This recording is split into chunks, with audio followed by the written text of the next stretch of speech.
Hello विद्यार्थी मित्रांनो, मी Shah sir आपल्या सर्वांचं स्वागत करतो माझ्या युट्यूब चॅनलवर। विद्यार्थी मित्रांनो, आज आपण अतिसंभाव्य प्रश्न पाहणार आहोत जे महाटीईटी 2025 करिता तुम्हाला अत्यंत महत्त्वाचे असतील आणि ते एग्जाम मध्ये तुम्हाला दिसतील सुद्धा। आज आपण विज्ञान विषयाचे जवळपास 25 प्रश्न या व्हिडिओमध्ये पाहणार आहोत। तर चला सुरू करूया। आपला पहिला प्रश्न पहा। आपला जो पहिला प्रश्न आहे तो आहे the cell wall is made up of which substance, म्हणजे पेशीभित्तिका कोणत्या पदार्थापासून बनलेली असते। हे बघा महत्त्वाचा प्रश्न आहे, पण जनरली जर का आपण युकॅरियोटिक सेलांची सेल वॉल पाहिली, युकॅरियोटिक सेल त्यांची सेल वॉल म्हणजे काय, पेशीभित्तिका जर पाहिली तर ती बनलेली असते सेल्युलोज आणि पेक्टिन पासून। कशापासून? सेल्युलोज। कशापासून बनलेली असते? सेल्युलोज आणि पेक्टिन पासून। It is cellulose and pectin, या दोन वस्तूंपासून। हे दोन्ही काय आहेत? सेल्युलोज आणि पेक्टिन काय आहेत? ते कार्बोहायड्रेट काय आहेत? कार्बोहायड्रेट्स आहेत। कार्बोहायड्रेट्स पासून हे बनलेलं असते। कोण? पेशीभित्तिका। कार्बोहायड्रेट्स म्हणजे काय? कार्बोदके। कार्बोदके कार्बोदके जे असतात त्यांच्यापासून बनलेली असते काय? पेशीभित्तिका। पुढचा प्रश्न आहे when is world diabetes day observe, म्हणजे काय? जागतिक मधुमेह दिवस कधी साजरा केला जातो? प्रश्न सोपा आहे आणि जागतिक मधुमेह दिवस हा इथून काही दिवसांपूर्वीच झाला। म्हणजे काय? That is 14 November. 14 नोव्हेंबरला होता कोणता दिवस? जागतिक मधुमेह दिवस। हे बघा तुम्ही एक पहा जा की महाटीईटीचे जे काही प्रश्न असतील त्या टीईटीच्या सायन्सच्या पेपरमध्ये जवळपास तुम्हाला असे प्रश्न दिसतीलच की त्यांनी विचारलं असेल की जागतिक आरोग्य दिन कधी आहे, ब्लड डोनेशन दिन कधी आहे, तर असाही प्रश्न तुम्हाला पेपरमध्ये दिसू शकतो। म्हणून हे लक्षात ठेवा। बोला, जागतिक मधुमेह दिवस कधी असतो? 14 नोव्हेंबरला। पुढचा प्रश्न आहे when is world blood donation day celebrated, म्हणजे जागतिक रक्तदान दिवस कधी साजरा केला जातो? आता हे कॉमन आहे पहा, दोघांची तारीख 14 येते। आता इथे काय पहा, कुठे आहे? 14 जून आणि 14 नोव्हेंबर। 14 नोव्हेंबरला काय होता? जागतिक मधुमेह दिवस। 14 जूनला काय असतो? 14 जूनला असतो जागतिक रक्तदान दिवस। पुढचा प्रश्न आहे when is world health day celebrated, म्हणजे जागतिक आरोग्य दिवस कधी साजरा केला जातो? जागतिक आरोग्य दिवस हा 7 एप्रिलला साजरा केला जातो। पुढचा प्रश्न आहे which of the following statement about the plasma membrane is true, म्हणजे काय? प्रदव्य पटलाबद्दल खालीलपैकी कोणती विधाने बरोबर आहेत? पहा, पहिलं विधान काय पाहू आपण। सर्व पदार्थांना सहज आत बाहेर जाऊ देते। कोण? प्रदव्य पटल। कोणत्याही पदार्थाला जाऊ देत नाही। तिसरा पर्याय आहे काही पदार्थांना ये जा करू देते, काहींना अटकाव करते। आणि चौथा ऑप्शन आहे फक्त वायूंनाच जाऊ देते। तर यामधला महत्वाचं जे याच्या उत्तरच येते याचं ते म्हणजे काय? पर्याय क्रमांक 3। ते काय आहे की जे प्रदव्य पटल असते ते सगळ्यांना येणं जाणं करू देत नाही, ते फक्त काही वस्तूंनाच आतमध्ये जाऊ देते, काही वस्तूंनाच बाहेर जाऊ देते, सर्वांना आत येणं जाणं करू देत नाही। म्हणून पर्याय क्रमांक 3, काही पदार्थांना ये जा करू देते, काहींना अटकाव करते। कोण? प्रदव्य पटल, म्हणजेच काय? Plasma membrane. कळालं? पुढचा प्रश्न क्रमांक which blood group is called universal recipient, म्हणजे काय? कोणता रक्तगट सर्वाधिक प्राप्तकर्ता म्हणतात? म्हणजे सगळ्यांकडून ब्लड कोण घेऊ शकतो? कोणता ब्लड ग्रुप आहे जो सर्वांकडून काय करू शकतो? ब्लड घेऊ शकतो। हा प्रश्न चांगला आहे आणि एक्झाम मध्ये विचारू शकतात विद्यार्थी मित्रांनो, लक्ष द्या। तर इथे 4 ब्लड ग्रुप दिलेले आहेत, ए बी आणि ओ। तर यामध्ये आपल्याला विचारलं काय? युनिव्हर्सल रेसिपियंट, म्हणजे सगळ्यांकडून ब्लड कोण घेऊ शकतो? तो आहे ब्लड ग्रुप ए बी। आणि सगळ्यांना जर का विचारलं असतं युनिव्हर्सल डोनर कोण आहे, सगळ्यांना देऊ कोण शकतो, तर आपण उत्तर सांगितलं असतं ओ हा सगळ्यांना ब्लड ग्रुप म्हणजे काय करू शकतो? ब्लड डोनेट करू शकतो। ए बी हा सगळ्यांकडून रक्त घेऊ शकतो। हा चांगला प्रश्न आहे जनरली 4 ब्लड ग्रुप असतात, ए बी, ए बी आणि ओ. आणि नंतर मग 2 फॅक्टर असतात, आर एच फॅक्टर. मग तो जर का आर एच फॅक्टर असेल तर तो व्यक्ती असतो पॉझिटिव्ह, आणि आर एच फॅक्टर नसेल तर तो व्यक्ती असतो निगेटिव्ह. मग त्याच्यावरून आपण सांगतो की A positive, A negative, B positive, B negative, A B positive, A B negative, O positive, O negative. कळालं? पुढचा प्रश्न पहा. पुढचा प्रश्न आहे, which of the following is not present in animal cell. Animal cell म्हणजेच प्राणी पेशींमध्ये खालीलपैकी कोणता घटक नसतो? काय नसते? आपण पर्याय वाचूया. पेशी भित्तिका, पेशी पटल, केंद्रक, गॉल्जी संकुल. गॉल्जी संकुल तर असते, केंद्रक असते, पेशी पटल असते. काय नसते? पेशी भित्तिका नसतात, सेल वॉल नसते. कोणाला? एनिमल सेलला काय नसते? Cell wall. केंद्रक म्हणजे न्यूक्लियस असते, गॉल्जी कॉम्प्लेक्स असतात. कळालं सर्वांना? काही अडचण? पुढचा प्रश्न आहे, the endoplasmic reticulum is connected to which cell parts. म्हणजे आंतद्रव्य जालिका कोणत्या भागांना जोडलेली असते? एंडोप्लाझ्मिक रेटिक्युलम हा कुणाला कोणाशी जोडतो? प्रश्न चांगला आहे. प्रश्न काय विचारलं की एंडोप्लाझ्मिक रेटिक्युलम जो आहे तो कोणाला कोणाशी जोडतो? तर पहा, पर्याय वाचूया. पेशी भित्तिका व पेशी पटल चुकीचं आहे, यांना जोडत नाही. केंद्रक व प्रदव्य पटल हे पर्याय बरोबर आहे. रायबोझोम व गॉल्जी संकुल चुकीचं आहे. रिक्तिका व केंद्रक हे सुद्धा चुकीचं आहे. म्हणजे कोणाला कोणाशी जोडतो? केंद्रकाला प्रदव्य पटलासोबत जोडतो. कोण? एंडोप्लाझ्मिक रेटिक्युलम म्हणजेच आंतद्रव्य जालिका. याचे 2 प्रकार होतात विद्यार्थी मित्रांनो. किती प्रकार होतात एंडोप्लाझ्मिक रेटिक्युलमचे? 2. एक होते स्मूथ एंडोप्लाझ्मिक रेटिक्युलम आणि दुसरं होते rough endoplasmic reticulum. Rough endoplasmic reticulum आपण कधी म्हणतो? जेव्हा त्याच्यावर काय असेल? रायबोझोम असेल. रायबोझोम असेल तर रफ एंडोप्लाझ्मिक रेटिक्युलम, रायबोझोम नसेल तर स्मूथ एंडोप्लाझ्मिक रेटिक्युलम. लक्षात ठेव जा. पुढचा प्रश्न आहे, what is the term for maintaining the stable internal environment inside the cell. म्हणजे पेशीतील अंतर्गत वातावरण स्थिर ठेवण्याच्या प्रक्रियेला काय म्हणतात? आतमधले वातावरण काय ठेवायचं? आपल्याला स्थिर ठेवायचं. म्हणजे कोणाला वाढू द्यायचं नाही, कोणाला कमी होऊ द्यायचं नाही. म्हणजे आपल्याला काय व्यवस्थित ठेवायचं आहे? होमिओस्टॅसिस. काय? होमिओस्टॅसिस म्हणजे समस्थिती. पर्याय क्रमांक 4 हे याचं उत्तर आहे. पुढचा प्रश्न असा आहे, during which stage does chromatin convert into chromosome.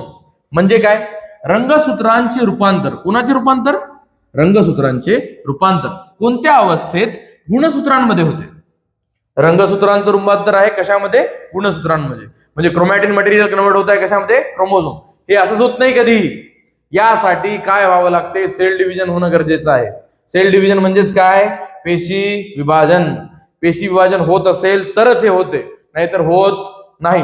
Normally sale ही आराम करत असते मस्त. ठीक आहे. आणि जेव्हा सेल डिव्हिजन स्टार्ट होणार आहे तेव्हा क्रोमॅटिन मटेरियल हा क्रोमोझोम मध्ये कन्वर्ट व्हायला लागतो. तो सुद्धा कधी होतो? प्रोफेज मध्ये होतो. कधी होतो? प्रोफेज मध्ये. म्हणजे याचं जे उत्तर आहे ते आहे पेशी विभाजनाच्या वेळी. पेशी विभाजनाच्या वेळी रंगसूत्रांचे रूपांतर गुणसूत्रामध्ये होते. पुढचा प्रश्न असा आहे, how many membrane surrounded the nucleus. म्हणजे केंद्रकाभोवती किती आवरणे असतात? काही तुम्हाला सेल ऑर्गॅनेल माहित पाहिजे, जसं की न्यूक्लियस. केंद्रक म्हणजे काय? न्यूक्लियस. न्यूक्लियसच्या भोवती 2 लेअर असतात. Double membrane. डबल मेम्ब्रेन म्हणल्यावर आपण काय म्हणू? दुहेरी आवरण असते. कोणाच्या भोवती? न्यूक्लियसच्या भोवती, केंद्रकाच्या भोवती. केंद्रकाच्या भोवती किती आवरण असतात? 2. अजून कोणाच्या भोवती असते? कोणाला माहित आहे का तुम्हाला? प्लास्टिड. प्लास्टिड म्हणजे काय? मी म्हणू शकतो इथे क्लोरोप्लास्ट. क्लोरोप्लास्ट. क्लोरोप्लास्टच्या भोवती सुद्धा किती असते? दुहेरी आवरण. मायटोकॉन्ड्रिया. मायटोकॉन्ड्रियाच्या भोवती सुद्धा दुहेरी आवरण. मायटोकॉन्ड्रिया या दोघांच्याही भोवती किती आवरणे आहेत? 2 आवरणे आहेत. कळालं? एक आवरणे कुठे असतात? पुढे प्रश्न आहेच, आपण तो पाहूच. तर मला सांगा, केंद्रका भोवती किती आवरणे आहेत? दुहेरी आवरण म्हणजे 2 आवरणे आहेत. पुढचा प्रश्न आहे, the sac of the Golgi complex are called.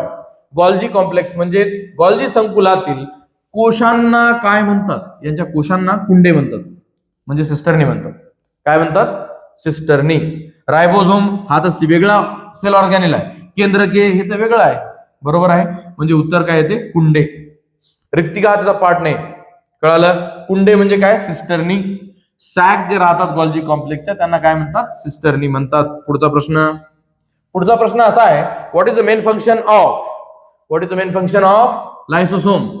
लायसोसोमचं मुख्य कार्य काय आहे? लायसोसोमला सुसायडल बॅग्स म्हणतात. काय म्हणतात? सुसायडल बॅग्स म्हणतात. सुसायडल बॅग्स ते काय करतात? टाकाऊ पदार्थांची विल्हेवाट लावतात. काय करतात? टाकाऊ पदार्थांची विल्हेवाट लावतात. कोण? लायसोसोम म्हणजे लयकारिका. लयकारिकांचे काम काय? टाकाऊ पदार्थांची विल्हेवाट लावणे हे काम आहे कोणाचं? लायसोसोमचं, म्हणजे लयकारिकांचं. ऊर्जा निर्माण करणे हे काम कोणाचं आहे? मायटोकॉन्ड्रियाचं. हे काम कोणाचं आहे? मायटोकॉन्ड्रिया काय करतो? ऊर्जा निर्माण करतो in the form of ATP. प्रथिने तयार करणं हे काम कोणाचं आहे? रायबोझोमचं काम आहे. रायबोझोम म्हणा, आरएनए म्हणा. अन्न साठवणे, अन्न कोण साठवतो? व्हॅक्युओल साठवतो. व्हॅक्युओल काय साठवतात? अन्न साठवतात. कळालं? तर आपल्या या प्रश्नाचं उत्तर जे होतं ते काय होतं? टाकाऊ पदार्थांची विल्हेवाट लावणे हे काम कोण करतं? लायसोसोम. पुढचा प्रश्न असा आहे, which plastid leaves their green colour? म्हणजे पानांचा हिरवा रंग कोणत्या लवकांमुळे येतो? 3 प्रकारची लवके असतात. किती प्रकारची? 3. प्लास्टिड हे 3 प्रकारचे असतात. क्लोरोप्लास्ट, क्रोमोप्लास्ट आणि ल्युकोप्लास्ट. कळालं? ल्युकोप्लास्ट हे कलरलेस असतात, म्हणजे पांढरे असतात. आपण म्हणू शकतो हे ल्युकोलवक म्हणजे ल्युकोप्लास्ट. हे कसे असतात? यांना कलरच नसतो म्हणून यांना पांढरे म्हणतात. बरं, पांढरे असतात हे, पांढरे. कळालं? नंतर वर्णलवक म्हणजे काय? क्लोरोप्लास्ट मुळेच पानांना कोणता कलर येतो? हिरवा कलर येतो. लक्षात ठेव जा. म्हणजे आपलं उत्तर जे आहे ते काय आहे? वर्णलवक. क्रोमोलवक कशाला म्हणतात? क्रोमोलवक जे आहेत ते फळांना, फुलांना कलर देण्यासाठी महत्वाचा रोल प्ले करतात, कामाचे आहेत. ठीक आहे? तुम्ही पाहिलं असेल, जेव्हा एकदम असे कोवळे पानं येतात त्यांना जांभळा कलर असतो. बरोबर आहे? पानं गळतात तेव्हा त्यांना पिवळा कलर येतो. हे सुद्धा कोणामुळे होतं? क्रोमोलवकांमुळे, म्हणजे क्रोमोप्लास्टमुळे होते. कळालं सर्वांना? फायकोलवक नसतातच बरं, असे कोणते लवकच नाहीत. पुढचा प्रश्न आहे, what type of membrane does the vacuole have? म्हणजे काय?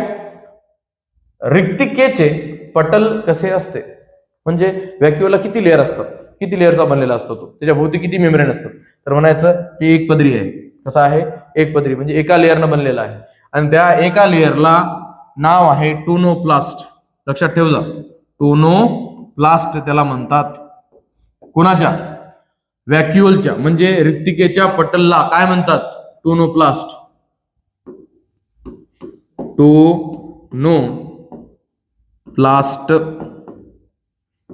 काय म्हणतात त्याला? टोनोप्लास्ट म्हणतात. पुढचा प्रश्न असा आहे, during gaseous exchange which gases move out of the blood into अल्व्हिओलाई? पहा प्रश्नाचा अर्थ काय होतो? वायूंच्या देवाणघेवाणीत कोणते वायू रक्तातून अल्व्हिओलाई मध्ये जातात? प्रश्न काय विचारला? कशातून कशामध्ये? रक्तामधून कशामध्ये जातात? अल्व्हिओलाई मध्ये. आता मला सांगा, रक्तातून मी कोणते तरी वायू कशात पाठवत आहे? अल्व्हिओलाई मध्ये. अल्व्हिओलाई कशाचा पार्ट आहे? लंग्सचा. बरोबर आहे? आता मला सांगा, जर कोणता रक्तातून पार्ट अल्व्हिओलाई मध्ये जात असेल, म्हणजे लंग्स मध्ये जात असेल, म्हणजे लंग्स मधून तो कुठे जाईल? बाहेर. लंग्स मधून कुठे जाणार आहे? तो बाहेर जाणार आहे. म्हणजे तो कोण असेल? Carbon dioxide. कोण असेल? Carbon dioxide. कुठे आहे कार्बन डायऑक्साईड? Oxygen, nitrogen. चुकीचं आहे. Hydrogen, O2. चुकीचं आहे. कार्बन मोनॉक्साईड नसतो, नायट्रोजनही नसतो. म्हणजे पर्याय क्रमांक 2, कार्बन डायऑक्साईड आणि वॉटर वेपर हे जे आहेत हे कशामधून? रक्तामधून अल्व्हिओलाई मध्ये जातात. जर का प्रश्न असा विचारला असता की अल्व्हिओलाई मधून रक्तामध्ये, काय विचारलं असतं? अल्व्हिओलाई मधून कशामध्ये? ब्लड मध्ये. कळलं? जर का असा प्रश्न विचारला असता तुम्ही काय म्हटलं असतं? तुम्ही म्हटलं असतं O2. ऑक्सिजन जातो कशामधून? अल्व्हिओलायमधून कशामध्ये? रक्तामध्ये. आणि रक्तातून अल्व्हिओलायमध्ये कोण जातो? तर म्हणलं आपण काय उत्तर काय लिहिलं? CO2, कार्बन डाय ऑक्साईड. रक्तांमधून अल्व्हिओलायमध्ये जातो तो गॅस कोणता असतो? कार्बन डायऑक्साईड आणि वॉटर वेपर्स. पुढचा प्रश्न आहे, exchange of gases between blood and tissue fluid is called. म्हणजे रक्त आणि उतक द्रव यांच्यामधील वायूंची देवाणघेवाण कोणत्या प्रक्रियेत होते? कोणाकोणामधली? रक्तामधली आणि उतकामध्ये. ते द्रव्यांची जी देवाणघेवाण आहे त्याला काय म्हणतात? तर त्याला म्हणतात अंतःश्वसन, म्हणजे इंटरनल रेस्पिरेशन. काय म्हणतात?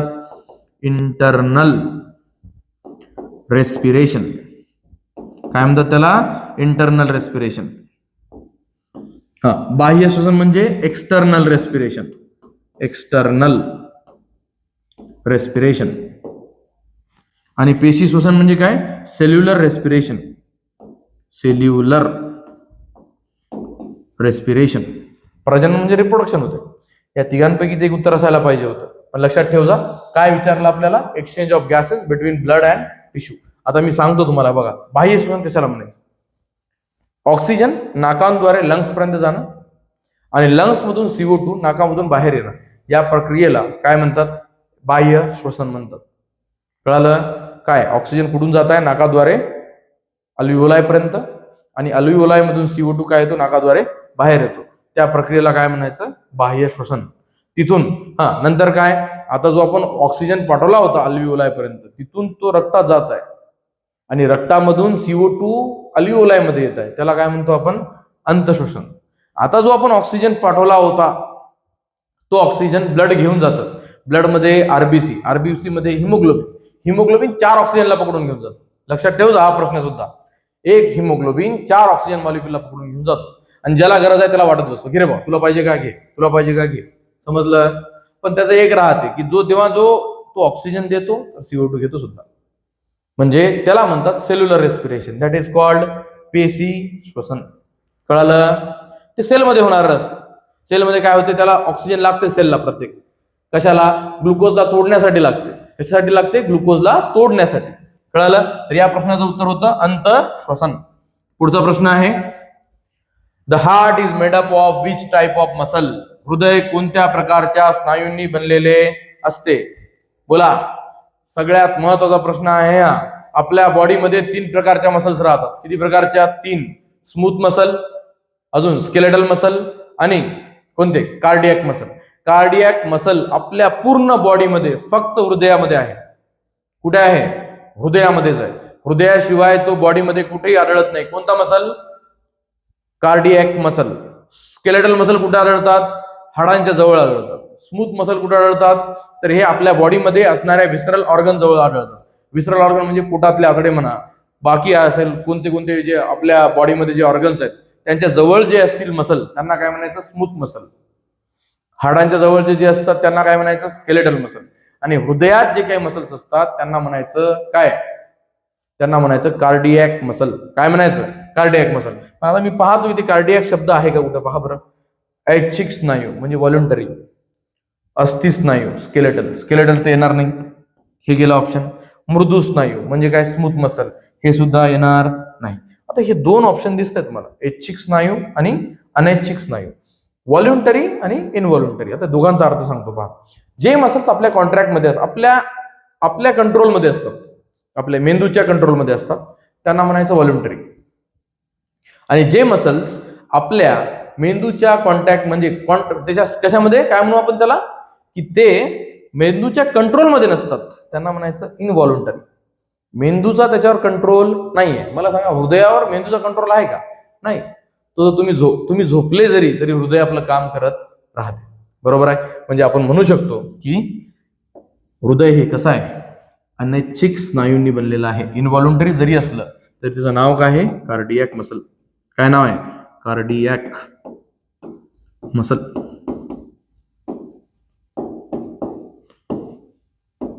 काय आहे? Cardiac muscle. हृदय कोणत्या प्रकारच्या स्नायूंनी बनलेलं असते? Cardiac muscle. आणि कार्डियक मसल कशी असते? अनैच्छिक म्हणजे इनव्हॉलंटरी असते. पुढचा प्रश्न असा आहे, what is the average number of heart beats per minute in a healthy person? निरोगी व्यक्तीमध्ये प्रति मिनिट साधारण किती हृदयाचे ठोके होतात? कसे म्हणते? प्रति मिनिटाला हृदयाचे किती ठोके होतात? सर्वांनाच माहिती असायला पाहिजे उत्तर काय? 72.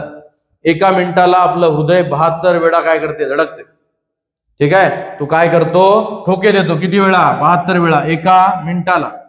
जर तुम्ही धावत असाल, एक्सरसाइज करत असाल, व्यायाम करत असाल तर तुमचे ठोके जे आहेत ते वाढतात. मी काय सांगत आहे व्यवस्थित लक्ष द्या. तुम्ही जर कोणतं काम करत असाल, एक्सरसाइज करत असाल तर तेव्हा हृदयाचे ठोके जे आहेत ते वाढतात. आणि जेव्हा तुम्ही झोपून असता तेव्हा हृदयाचे ठोके हे थोडे कमी होतात. कळालं? पुढचा प्रश्न. आणि नॉर्मली किती राहतात? 72 राहतात. पुढचा प्रश्न आहे, the function of Golgi complex can be compared to which department of? म्हणजे काय? गोल्जी संकुलाचे कार्य कोणत्या विभागाशी तुलना करता येईल? म्हणजे याचं काम काय? कोणाचं? Golgi complex. गोल्जी संकुलाचं काम काय आहे? मला माहिती आहे याचं काम काय? पॅकिंगच काम आहे. कोणाचं? गोल्जी कॉम्प्लेक्सचं. उत्पादन विभाग त्याचं काम आहे का? नाही. ऊर्जा केंद्र कोण आहे? मायटोकॉन्ड्रिया. सुरक्षा विभाग आहे का? नाही. सुरक्षा करत नाही तो आपली. कळालं? तर गोल्जी कॉम्प्लेक्सचं काम आहे पॅकिंग विभाग. लक्षात ठेव जा. पॅकेजिंग हे काम आहे कोणाचं? गोल्जी संकुलांचं. पुढचा प्रश्न, the heart is covered by which double layered membrane? हृदयावर असलेल्या द्विस्तरीय आवरणाला काय म्हणतात? अच्छा, आता इथे याने सरळ सांगितलं आपल्याला. पहिला प्रश्न तर हेच इथं कळालं आपल्याला की हृदयावर 2 लेअर असतात. किती लेअर असतात? 2. त्या 2 लेअरला म्हणतात काय? इथे 4 ऑप्शन आहेत. त्याला म्हणतात पेरिकार्डियम. काय म्हणतात? पेरिकार्डियम. कशाला? हृदयावरील असणाऱ्या 2 आवरणांना काय म्हणतात? पेरिकार्डियम. आता हे उरलेले जे आहेत ना ते सांगतो तुम्हाला मी. पहा, डायाफ्राम काय आहे? डायाफ्राम एक अशी मसलची एक लेअर आहे जी आपल्या आतड्यांना, आपल्या इंटरनल म्हणण्याच्या ऐवजी ऍब्डोमेन मध्ये असणाऱ्या ऑर्गन्सला छातीमध्ये असणाऱ्या ऑर्गन्स पासून वेगळं ठेवते. हार्ट आणि लंग्स जे आपल्या थोरॅक्स मध्ये असतात त्यांना हे जे खालचे ऑर्गन्स आहेत आपले, खालचे म्हणजे कसे आहेत? ते ऍब्डोमेन मधले, जे की कोणते आहेत? Small intestine, large intestine, liver, हे ते ऑर्गन्स जे आहेत त्यांच्यापासून वेगळं ठेवण्याचं काम करते कोण? डायाफ्राम. आता मेनिंजस कशाला म्हणतात आणि प्ल्युरा कशाला म्हणतात पाहूया आपण. याचं उत्तर कळालं पाहिजे तुम्हाला. मला सांगा, हृदयावर द्विस्तरीय आवरणाला काय म्हणतात? पेरिकार्डियम. आता पहा, प्ल्युरा कशाला म्हणायचं आणि मेनिंजस पहा. पहिले तर प्ल्युरा काय आहे? तर प्ल्युरा ही लेयर आहे. काय आहे? लेयर. कशावरची लेयर आहे? तर लंग्स वरची. लंग्स वरच्या लेयरला काय म्हणतात? प्ल्युरा. मेनिंजस कशाला म्हणतात?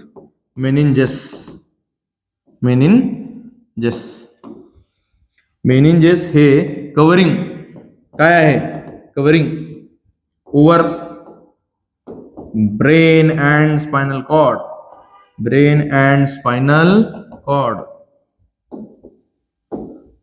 स्पायनल कॉर्ड आणि ब्रेनच्या वरची जी कव्हरिंग असते त्यालाच काय म्हणतात? मेनिंजस. म्हणजे आपल्या मेंदूच्या वर एक लेयर आहे, 3 लेयर आहेत. त्या 3 लेयरली बनलेलं असतं काय? मेनिंजस. आपल्या मेंदूच्या वर आणि स्पायनल कॉर्डच्या वर, म्हणजे आपल्या मेंदूचं संरक्षण करतात ते मेनिंजस. तसंच लंग्सच्या वर लेयर असते त्याला काय म्हणतात? प्ल्युरा. काय म्हणतात? प्ल्युरा. कळालं सर्वांना? पुढचा प्रश्न पहा, the presence of membrane bound organelle first appear in which kingdom? म्हणजे झिल्लीबद्ध अवयव प्रथम कोणत्या राज्यात दिसतात किंवा दिसले? कोणत्या राज्यात सर्वात पहिले मेम्ब्रेन बाउंड ऑर्गॅनेल निर्माण झाले? म्हणजे झिल्लीबद्ध अवयव ज्यांना मेम्ब्रेन आली असे कोण होतं? पहिला फायलम होता. नाव पहिला म्हणालो किंगडम. नाव काय होतं? मोनेरा मध्येच निर्माण झाले. लक्षात ठेव जा, महत्वाचा प्रश्न होता. पुढचा प्रश्न, which of the following best describe Monera? Monera राज्यातील म्हणायच्या ऐवजी आपण म्हणू याला संघातील. मोनेरा संघातील सजीवांचे योग्य वर्णन कोणते? योग्य वर्णन करायचं आहे. मला सांगा, मोनेरा युकॅरियोटिक आहे का? नाही, गेलं हे. युकॅरियोटिक आहे का? नाही, गेलं हे. मग उरलं काय? प्रोकॅरियोटिक. हो, प्रोकॅरियोटिक तर आहेच, पण कसं आहे? बहुपेशीय आहे का? बहुपेशीय म्हणजे मल्टीसेल्युलर. एक पेशीय म्हणजे युनिसेल्युलर. तर मला माहित आहे की मोनेरा जी आहे ती कशी आहे? प्रोकॅरियोटिक सुद्धा आहे आणि एक पेशीय आहे. बहुपेशीय नाही, म्हणजे पर्याय क्रमांक 2 हे बरोबर उत्तर आहे. पुढचा प्रश्न आहे the organism of Monera may be. Monera राज्यातील सजीव पोषणाच्या दृष्टीने कसे असतात, म्हणजे ते कसे असू शकतात. मोनेरा मधले जे काही ऑर्गॅनिझम असतील ते कसे कसे असू शकतात. ते स्वतःचं अन्न स्वतः निर्माण करतात का दुसऱ्यावर अवलंबून राहतात. तर याचं उत्तर आहे की ते स्वतःचं अन्न स्वतः निर्माण बी करतात आणि लोकांवर सुद्धा डिपेंड राहतात. म्हणजे ते स्वयंपोषी सुद्धा आहेत आणि परपोषी सुद्धा आहेत. दोन्ही स्वयंपोषी आणि परपोषी दोन्ही आहेत. कोण? मोनेरा राज्यातील म्हणण्याच्या ऐवजी काय म्हणू आपण, संघातील. मोनेरा संघातील सजीव हे कसे आहेत, स्वयंपोषी व परपोषी दोन्ही. आपण चुकीनं काय करतो, आपल्याला वाटते स्वयंपोषी आहेत, करेक्ट. स्वयंपोषीच नाहीत, फक्त स्वयंपोषी सोबत परपोषी सुद्धा आहेत. पुढचा प्रश्न आहे युग्लेना अँड वोल्वॉक्स आर एक्झाम्पल ऑफ. युग्लेना आणि वोल्वॉक्स हे कोणत्या प्रकारचे सजीव आहेत? चांगला प्रश्न आहे. युग्लेना आणि वोल्वॉक्स हे कसे आहेत? परपोषी आहेत, स्वयंपोषी आहेत, विघटक आहेत, परजीवी आहेत. तर हे स्वयंपोषी आहेत. कसे आहेत? स्वयंपोषी. आता कोणी प्रश्न विचारला सपोज की युग्लेना आणि वोल्वॉक्स हे कशामध्ये येतात, हे दोन्ही कोणत्या संघामध्ये येतात, तर प्रश्न याचं उत्तर काय लिहाल तुम्ही? प्रोटिस्टा. कशामध्ये येतात? हे प्रोटिस्टामध्ये येतात. कोण? युग्लेना आणि वोल्वॉक्स. विद्यार्थी मित्रांनो, जर माझं हे सेशन तुम्हाला आवडलं असेल तर माझ्या या सेशनला शेअर करा, लाईक करा आणि सबस्क्राईब करा. Thank you so much.